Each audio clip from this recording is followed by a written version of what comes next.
Halo semuanya, perkenalkan saya mahasiswa dari Universitas Nusa Cendana. Di sini saya berasal dari Prodi Manajemen Fakultas Ekonomi dan Bisnis. Nah, sebelumnya perkenalkan diri saya terlebih dahulu. Saya dan Malia Titamuntulis dengan NIM 22100-340. Di sini saya akan menjelaskan pembelajaran tentang mata kuliah ekonomi mikro dengan pembahasan materinya perekonomian sederhana atau perekonomian dua sektor. Baik, langsung saja. Di sini saya akan menjelaskan konsep dari perekonomian sederhana atau perekonomian dua sektor. Perekonomian sederhana merupakan perekonomian yang terdiri dari sektor rumah tangga dan perusahaan. Perekonomian ini juga tidak dipungut pajak dan tidak terdapat kegiatan pemerintah. Perekonomian ini atau perekonomian dua sektor ini sering disebut perekonomian sederhana. Ini pendapatannya didapatkan dari faktor-faktor produksi antara lain seperti upah, sewa, bunga, gaji, dan utang. Selanjutnya saya akan menjelaskan tentang skema perekonomian sederhana atau skema dari perekonomian dua sektor. Sebelumnya saya akan melampirkan gambar. Di sini teman-teman dapat lihat ada skema dari perekonomian dua sektor. Setelah saya melampirkan skema ini, di sini saya akan menjelaskan skema tersebut. Terlihat bahwa rumah tangga konsumen adalah sebagai pemilik faktor-faktor produksi berupa tanah, tenaga kerja, modal, dan kewirausahaan. Penawaran faktor produksi berupa tanah oleh rumah tangga ini akan bertemu dengan permintaan faktor produksi oleh perusahaan. Interaksi ini terjadi di pasar faktor produksi. Sedangkan di pasar barang terjadi interaksi antara perusahaan sebagai penghasil barang dan jasa dengan konsumen sebagai pengguna barang dan jasa.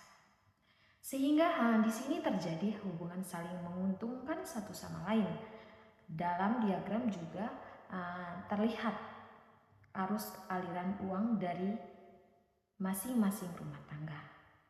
Rumah tangga konsumen menerima upah, sewa bunga, dan keuntungan dari perusahaan sebagai balas jasa atas penyerahan faktor produksi. Baik, setelah teman-teman mengetahui skema dari perekonomian sederhana atau skema dari perekonomian dua sektor, di sini di akhir penjelasan dari saya, di sini saya akan menjelaskan tentang jenis-jenis pelaku dan peran penting dalam perekonomian. Di sini jenis-jenis pelaku yang pertama yaitu rumah tangga konsumen atau RTK. Di sini peran penting dari RTK ini adalah satu. Yang pertama, sebagai pelaku konsumsi atau konsumen, RTK berperan sebagai pelaku ekonomi yang dapat dilihat dari pemanfaatan produk berupa barang dan jasa untuk memenuhi kebutuhannya. Yang kedua, perannya adalah sebagai menyediakan faktor produksi seperti tenaga kerja, tanah atau lahan, bahan baku, modal, serta pengusaha atau wirausaha. Dalam upaya ini memenuhi kebutuhan akan barang dan jasa, konsumen memerlukan pemasukan berupa uang. Jenis pelaku yang kedua ada rumah tangga produsen atau RTP.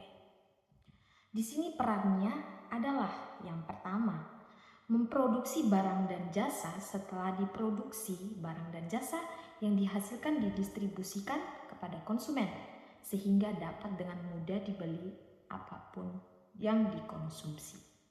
Yang kedua, perannya ialah memanfaatkan berbagai faktor produk atau faktor pendukung produksi untuk melakukan proses produksi. Faktor pendukung produksi bisa berupa bahan baku, Selanjutnya saya akan menjelaskan jenis pelaku yang ketiga.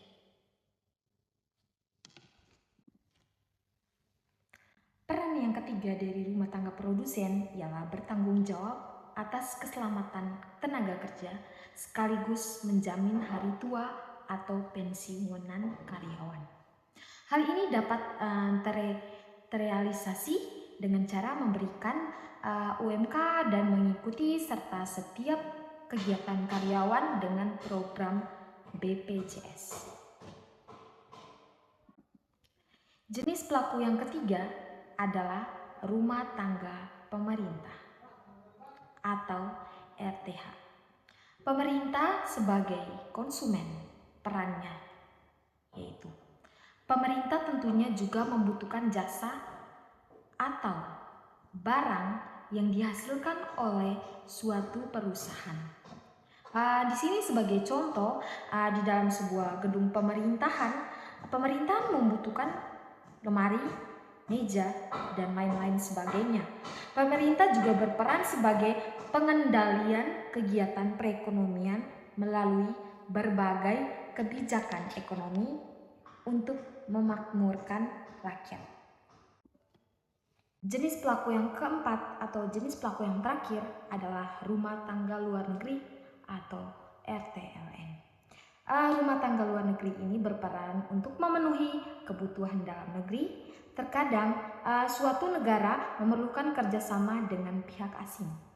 Hubungan tersebut dapat berupa perdagangan, ketenaga kerjaan, dan permodalan.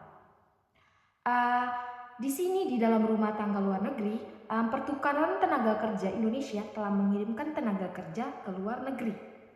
Dan dari setiap tenaga kerja tersebut akan memberikan devisa bagi Indonesia. Perdagangan yang dimaksud ialah ekspor dan impor. Seperti yang teman-teman ketahui pastinya. Contohnya seperti di sini saya mengambil contoh seperti mengekspor smartphone canggih ke Indonesia.